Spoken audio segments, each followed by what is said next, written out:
Hello everybody, welcome to another White Hat Media webinar. This one is how digital trends can help your sales growth and lead generation. I am Jeremy Spiller. Now, at this time of year there are always lots of articles, webinars, ebooks and so on about trends, and that's what we're going to be looking at. But we're going to be looking at them with specific reference to those that are useful and what you can do with them to build sales and lead generation. So without further ado, let's get started.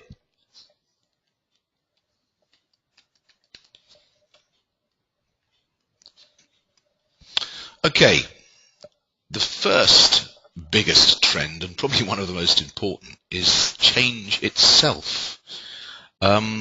Really, this is one of the issues that people find sometimes, or certainly, challenging and often overwhelming, that the web and digital marketing change so rapidly and that this change is accelerating and in fact continues to accelerate. And how do we deal with this in business for the campaigns we're looking after? And so I shall give you ways, if you like, to start with, and how you can actually keep up to date in an efficient way with all the changes and things going on around you.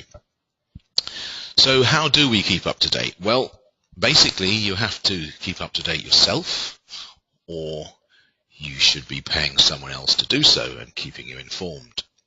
Interestingly, Cotter, the great strategist, he talks about exploiting an opportunity as an intrinsic part of a successful strategy, at the core of it, in fact. And in fact, change, if you do use change to your advantage, in other words, you are innovative, you are leading edge, then this itself becomes a business advantage, and can be indeed a unique selling point or proposition. So change itself, don't look at it as something dangerous, if you like. It is something that should be embraced in any digital marketing campaign.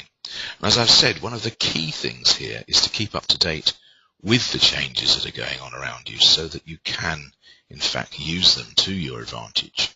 And here I've got a few tools for you, or applications that we use, in fact I personally use, to help us with this, because let's be honest, there is an enormous amount of information coming at us every day through emails and other sources, RSS feeds and so on and so forth, that we really have to be able to deal with this fire hose, if you like, of information. And one of the tools, one of my favorite tools, is Evernote. And Evernote is a if you don't know it, a wonderful application on multiple platforms, and of course synchronizes no matter what piece of hardware you're using. And basically what it is it archives stuff, you can bookmark stuff, you can tag stuff in a much more efficient way really than anywhere else. Superb application, highly recommended. Give it a go, see whether it suits, and see if you like it. As I say, if you do use it, then great stuff. Another one, a personal favorite, very easy application to use. Again, multiple platforms use it on your phones, tablets, hybrids, laptop, whatever. It's called Pocket. And great thing about Pocket, it integrates with other applications, such as, say, for example, Dropbox or your browser. And Pocket will just sit there while you move around the web and enables you to again, sort of, it's not really like bookmarking, because it goes way beyond that. It's tagging, filtering and so on and so forth. And in fact, whenever I do a talk or a workshop, I always use Pocket to hoard, if you like, filter, try and deal with the fire hose, keep things top of mind that I need to keep top of mind. And again, this is a brilliant way of keeping up to date with stuff. And Flipboard, again, one of my absolute favorites, which in essence delivers you a personalized book of all the sources of information and data and so on that you need. More information, actually, blog posts and so on. Really, really good. Also, you can hook your own social media into Flipboard as well, so you can sort of make the front cover your Facebook page or LinkedIn posts or whatever. These three are great. These are not the only ones, and there are many others out there, and I would certainly keep an open mind on them. They themselves are innovative, these apps, and they change. There's new ones coming out all the time, and these three are particularly good. But of course, you also need a source or sources of information. And here are a few of my favorites. You can see people like Chris Brogan there, Copyblogger, Mashable, and so on. I reckon I probably keep hooked into around 300 to 350 different sources of information. Now that might seem overwhelming, but it's amazing how quickly you can get used to it. It really doesn't take long to go through. Most of the sources I use obviously update frequently, but you do see a lot of repetition, and you do start to trust certain sources over others. You obviously, when you see something repeated, as news changes obviously gets posted multiple times, what I'm often looking for is insights, something a little bit different, something that's maybe unusual rather than just regurgitated news, because once I've seen it once, then I see it again and again. That doesn't really add the value. So what I'm looking for is things that maybe catch my attention. And as I say, make it your business within the applications you use to keep these sources close to you. Filter out the ones that are less valuable, filter in the ones that are more valuable, and this will provide you with an ongoing source or ongoing information source about what is happening in digital marketing right now. One of my favorite sources, of course, is e-consultancy, and of course, I'm a trainer for e-consultancy, I have to say that, but it really is a fabulous source of information across a wide range of digital marketing channels, activities, strategies, and so on. Another source I found that I thought was worth a read, and there are many others at this time of year on digital, is the Forbes 20 Digital Trends for 2015. That's more like sort of digital trends, so it goes into wearable technology and that type of thing. But as I said, the key here, and this is why I think that these trends, there's a great value in being ahead of the pack, knowing which social media platforms to look at, knowing what's going on. The people, for example, the businesses and brands who were first on Vine, making these 6-second videos for corporate reasons, they got quite a lot of coverage just because they were first. And I just think it gives a business a real advantage if it can stay up to date with what's going on. So in a sense, if you can stay up to date, or if you can work with suppliers or partners who stay up to date and tell you stuff, that's a good thing. I was having a chat the other day with someone else in the industry, a friend, and he was sort of saying one of the things, he comes from a large agent, he was saying one of the things that he employs people, and he says, if you're not the sort of person who's prepared to do a new job on Monday morning, then you're probably not right for digital marketing.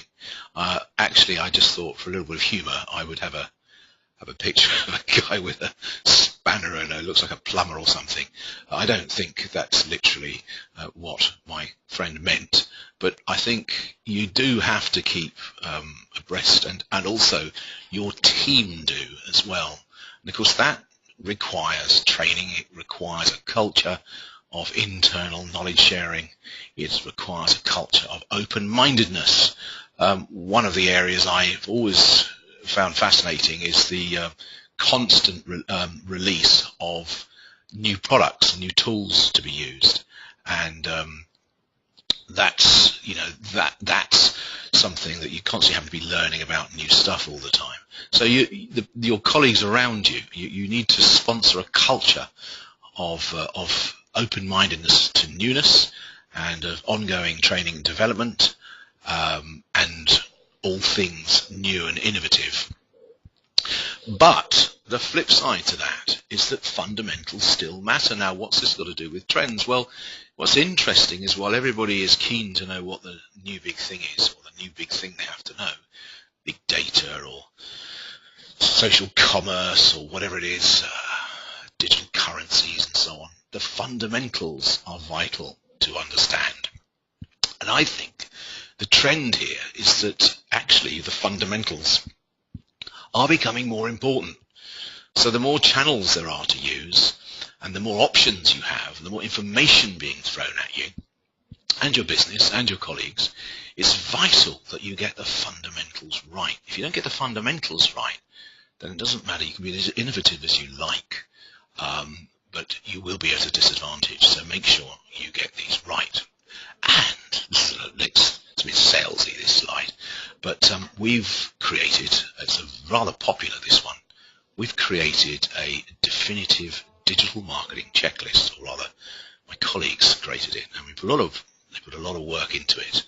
And it's this sort of, it's a very nicely designed, very nicely laid out, very informative and helpful guide. I've put a URL there, but it's basically what it's really looking at is actually the fundamentals, the things that you need to get right before moving on.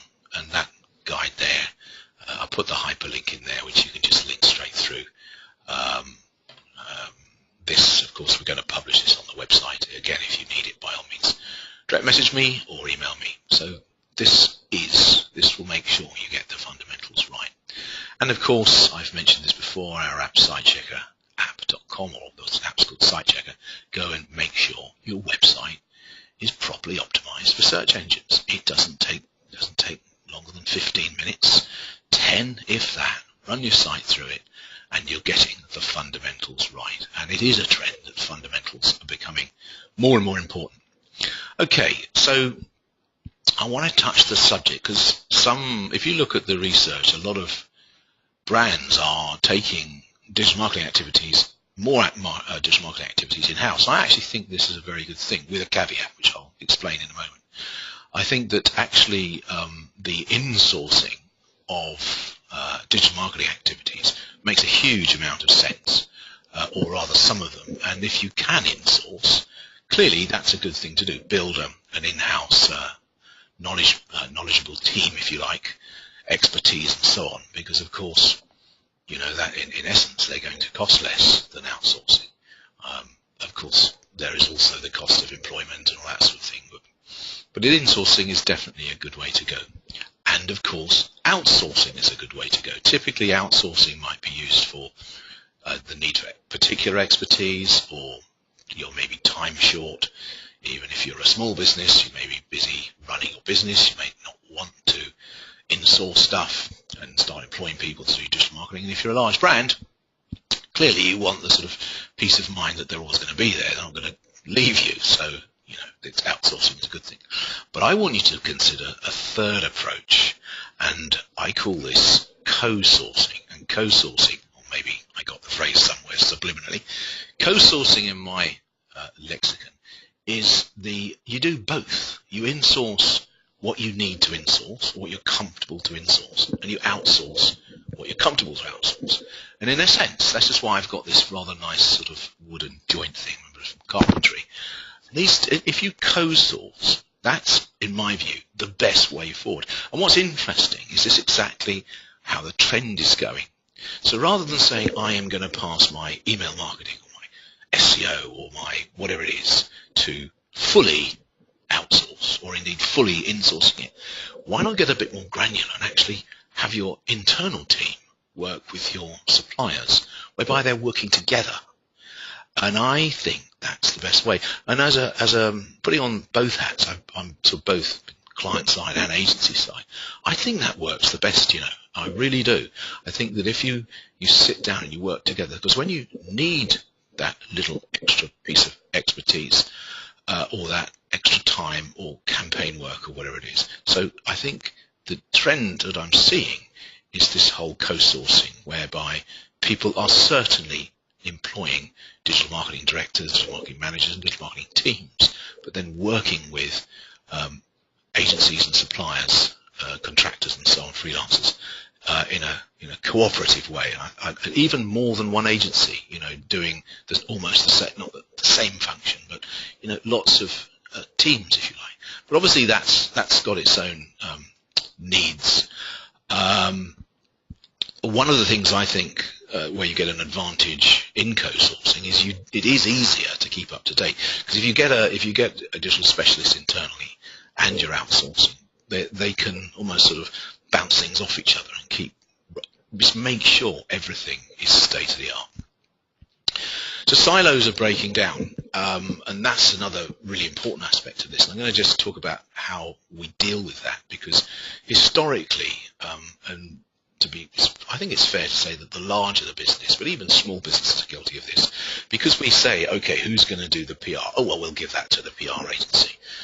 Who's going to do the web dev? Well, we'll give that to the dev team, or we'll outsource it to a dev agency. Who's going to do the social media? Okay, we'll have the social media team. What about the SEO team, content team? And what happens is, of course, often you've got the analysts as well. Often these people don't talk to each other. So I think businesses are finally getting, this is a big trend, businesses are finally getting the fact that you really need these teams working together. But it's impractical to get each might be a fairly large department, who knows, get everybody in a room. You could have sort of 50 people in the room if that was the case. So how do we work like this? Well, the key in my mind is frequent and robust communication. Yeah, frequent and robust communication. If the campaign is that important, then it would be multiple times a day. It might be daily, and certainly not less than weekly. Yeah, but in this instance, you'd have people working together, and these people do not need to be in the same geolocation. In other words, you can have different people in different offices, including suppliers, and obviously these. If you set it up correctly, with the right management, if you like, and the right tools, it works extremely well. So the silos are being broken down by the use of digital. As we know, this is part of the whole wider aspect of so-called digital transformation, as we move our accounts online using packages like Xero, and we move our project management online using packages that I'm about to mention. Everything is going online, and I think that it's beholden to us to use what's out there to continue to break these silos down. And I put some products here that they've got different they deal with things in different ways. We used Basecamp very successfully for a number of years, and we're now using Teamwork. And Teamwork I'm particularly fond of. We've also got clients who use Huddle and Unfuddle.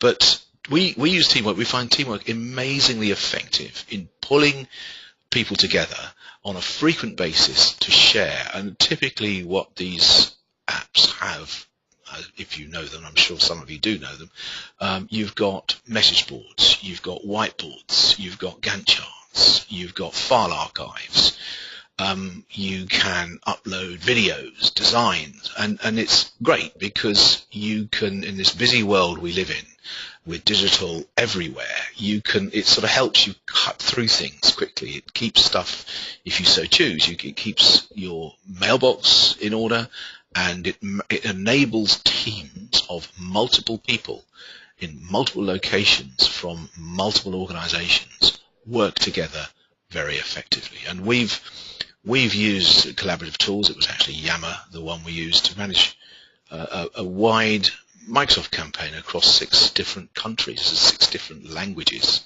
So as long as I've never physically met more than about 20% of the people we were working with, but we managed to do this purely by using Yammer, which is a Microsoft-owned tool anyway.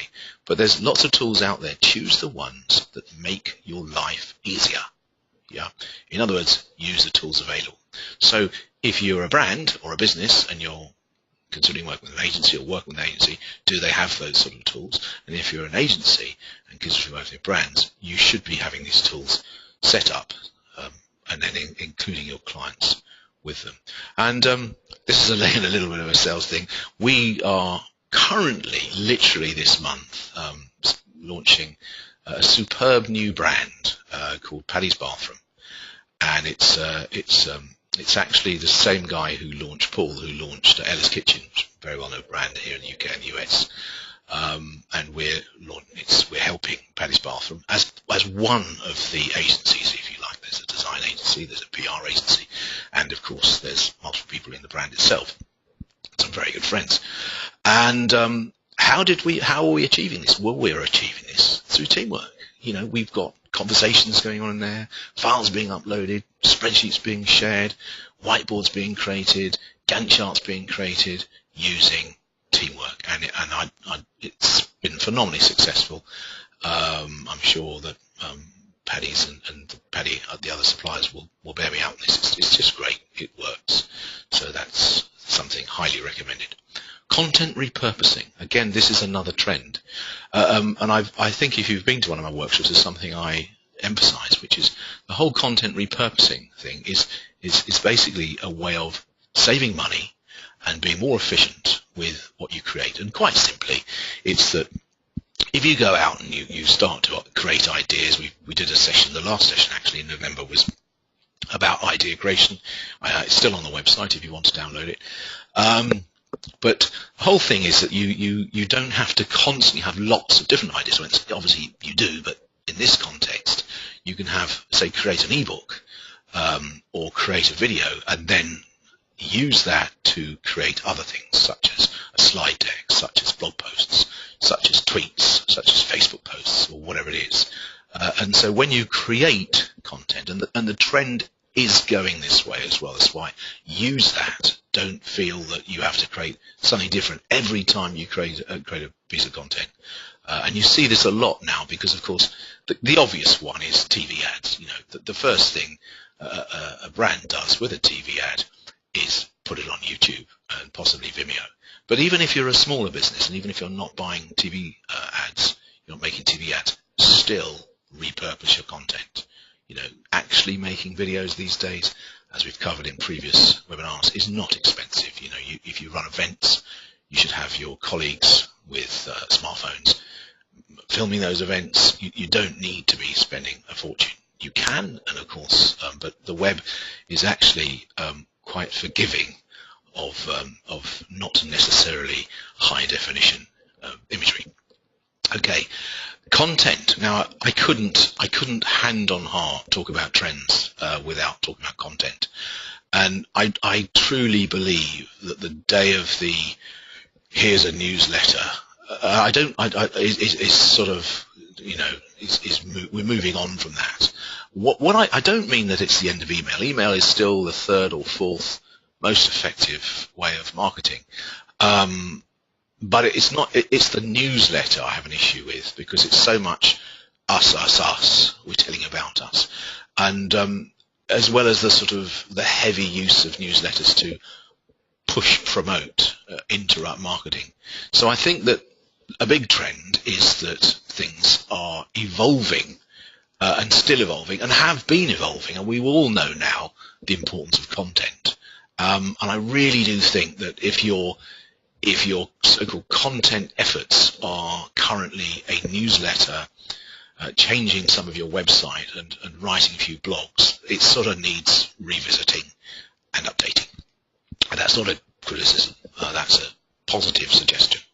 This, I was trying to find an example, and I just thought, well, okay, a best example, I'll go to my own junk mail, and so I dug out of my junk folder this morning. And I didn't have to go very far. I think it's about fourth or fifth in. Hello, Jeremy. Does White Hat Media Limited have a strong online presence? Businesses across the UK are strengthening their online presence and taking advantage of the huge online market with professional web design. If you want to do the same, why not compare quotes from us, from blah, blah, blah, blah, blah. This is push marketing. Clearly, they haven't researched me or my business. Clearly, I have no interest whatsoever in talking to them. And that's presumably why it went into my junk mail. This is just still happening, you know, and it's happening everywhere. It happens on websites. It happens in social media. It happens, we know it happens in email. But there's this whole thing, and the trend is, of course, moving away from that. People this is really disrespecting customers, this whole, or potential customers, this whole approach. It's actually, because as people, and I mean to do a talk on online behavior, as people, we are now much more sophisticated the way we use the web than we were 10 years ago. And we are much more clever at filtering out what we don't want to see. We are much more sensitive to over-aggressive messaging. So here's what I think businesses should do. Review your messages and then monitor them, okay? Review them. Think, what is the value? Not obviously to the business, but the value to the consumer, yeah? If you didn't think there was any value to this webinar, you wouldn't have come to it. And if I now don't give you value, then you're not going to come to another one. So it's beholden to me to give you value for not necessarily any return. And I don't mind that. So it's this whole concept of trying to give value. And of course, inevitably, some of it does come back. A lot of it doesn't, but some of it does. That's the concept. Anyway, I'm sure you agree with me. I really do. I know that you can't say, yes, I agree, but I'm getting that feeling. Here's a wonderful chart, and I just want to pick out one of these circles. This is, if you haven't discovered it yet, then discover the Content Marketing Institute website, because it is loaded with good stuff about content marketing. And whenever you read about content marketing, it really does boil down to having to, delight, inspire, entertain, and educate people. But there is one circle here I want to focus on, and that is story. Yeah, tell a story. We love stories. Human beings love stories, and it's a good idea to think of the stories that you can tell people, but just as importantly, the stories your customers can tell you. Yeah, and that I just wanted to focus on that, because that's, other people are going to be interested in the stories from your customers as well. And that's, I think, what makes it really interesting.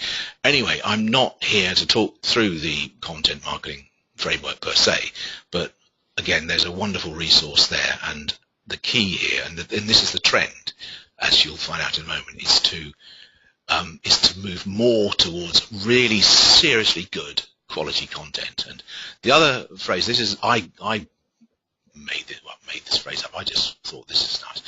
Online, delightfully surprise people. When you're using an application that you enjoy using, and you go back to that application maybe sometime later. For example, we use Xero for our accounts. You go back and we've added this feature, and you go, whoa, that's a really great feature. We pay exactly the same amount of money every month, but they suddenly just add a feature. And it's the same online. If you can be delightfully surprised, if you can delightfully surprise your site visitors and your customers, they will tell other people, and it's great. One of the big themes is that it is a trend. I'm really going to say this. It's a trend. Businesses are now realizing they don't have to be so formal. People, I remember once being asked by an insurance company, how do you make insurance interesting? I said, well, what about meerkats and opera singers? Humor is acceptable. You have to be very careful with it, make no mistake, but humor is a very powerful motivator, and I can't show you a video, but go and watch the GoPro video where there's a guy in Hawaii and he surfs with his pet pig. And it's just a brilliant 2.5 minutes, which brings me on to another thing. Every month, Think with Google, or Google Think, publish the 5 most watched videos on YouTube. And I have to tell you that most of them, there's ones that go for the sort of the aspirational thing, or the techie gadget thing, or the sporty thing, but a lot of them use humor. So use humor, yeah? User-generated content, use that as well. Your customers, the visitors to your website, are incredibly valuable. That sounds a bit cold, but you know what I mean. They will want to work with you. We did an ebook No, we ought to re-update it actually about a year ago, and we invited people to talk about their own insights in digital marketing, and we very easily, it was actually quite an easy thing to do because we collated all the feedback we got, all the comments we got into an ebook. I must do that again. So memo, if you want to send your tips in, send them in and we'll put them into an ebook, and of course we credit the person who sends them. It's great, user-generated content. Why not? Good ideas are now vital. That's the trend. And ideate. I talked about ideas in the last session, but plan well ahead. Have lots of ideas. Have a bank of ideas, if you like, that you can use. Okay. And if you want some help in that, that's something we do. And here's a nice way of breaking down content or ideas. You've got your hygiene, which is just sort of regular posted stuff. Might be using, say, Twitter or SlideShare or Facebook or whatever it is. It's always there. And then you've got your hub, which is, I guess, more segmented, more targeted, slightly larger. But the stuff I guess my favorite is the big hero stuff, sometimes called fireworks.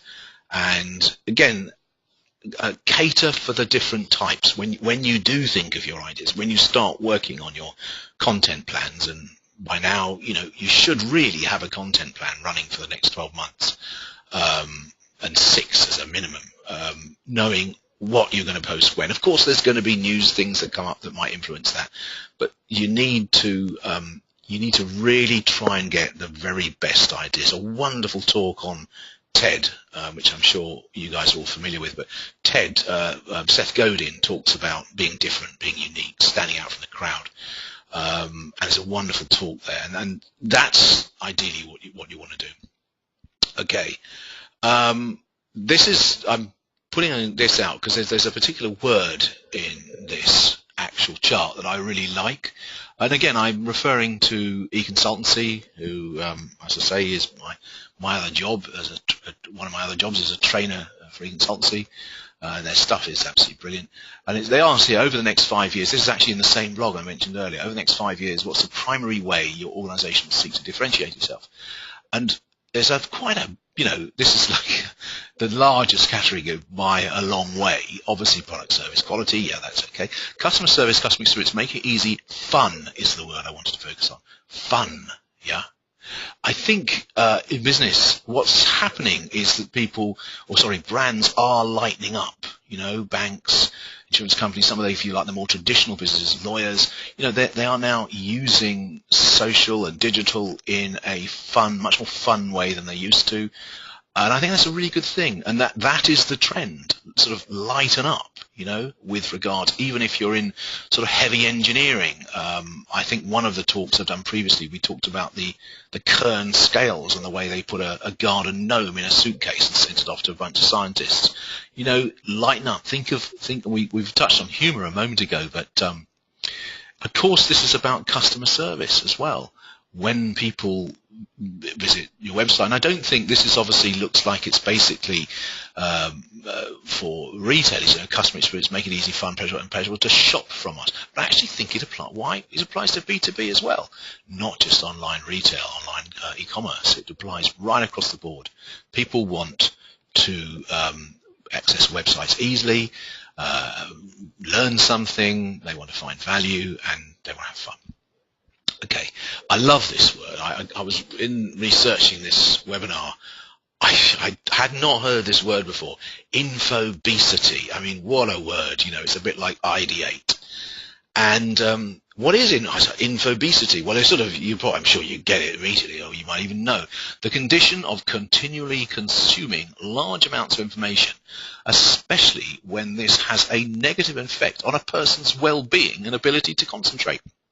As you know, probably, the government are concerned about school children because now when they do their homework, they just go to Wikipedia.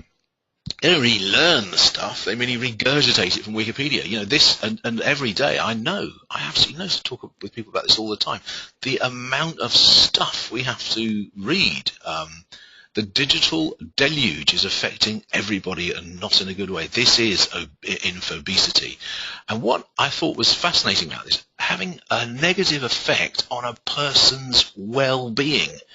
Whoa, that's interesting. So there's the trend. So how can you deal with it? Well, you deal with it actually through using tools. You make sure that, I use SaneBox to keep stuff out of my email, very effective. And I mentioned these before. You use Evernote, you can use Pocket, you can use Flipboard. You get this mountain of stuff coming in all the time. You need to filter out the very best to be able to use it effectively and stop that deluge that, not stop it, but certainly filter it out. Or, as I said, get somebody else to keep you up to date. And I have, as I pointed out before, I had, trusted people that I think, Seth Godin, he's worth listening to. He's going to talk sense. Chris Brogan, he's going to talk sense.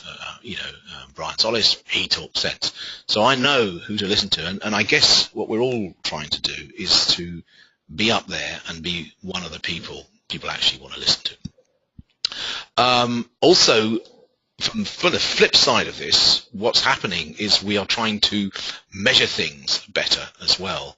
And what I mean by that is that a lot of the conversations I have with businesses and brands, it's about being able to very quickly and succinctly understand, not necessarily just see the data, but understand the insights from that data. 3 tools here that are regarded as sort of state-of-the-art in their space. One is BrightEdge, which is a sort of fully fledged SEO tool. One is Hitwise, which is a sort of market analysis tool. And one is Unruly, which is getting a lot of coverage, which is intelligent analysis or forecasting of video usage. Problem with these, and this is a problem, the issue with these, obviously they're not cheap. They do a phenomenally good job. I'm not knocking them, far from it. But the good thing and the good news is that when you get these type of apps leading the way, and this is the trend, by the way, this is definitely a trend, is that what tends to happen is other products launch in their wake that are, if you like, not so, don't cost quite the same. So look out for those other tools. By all means, if you want, state-of-the-art stuff, those 3 apps that I've listed there and many others are extremely good. But as I said, if you are not a large brand, or you don't want to pay those sort of prices for those sort of things, then there are alternatives. I'm not going one way or the other because it might be right for you, it might not be right for you. I'm just saying that the trend is that, as has happened with all tech tools online, is that they tend to drop, and you can find alternatives that do a similar job for less. So that's another thing. That's the way the trend's going. Basically, prices will fall. But measure carefully when you do measure.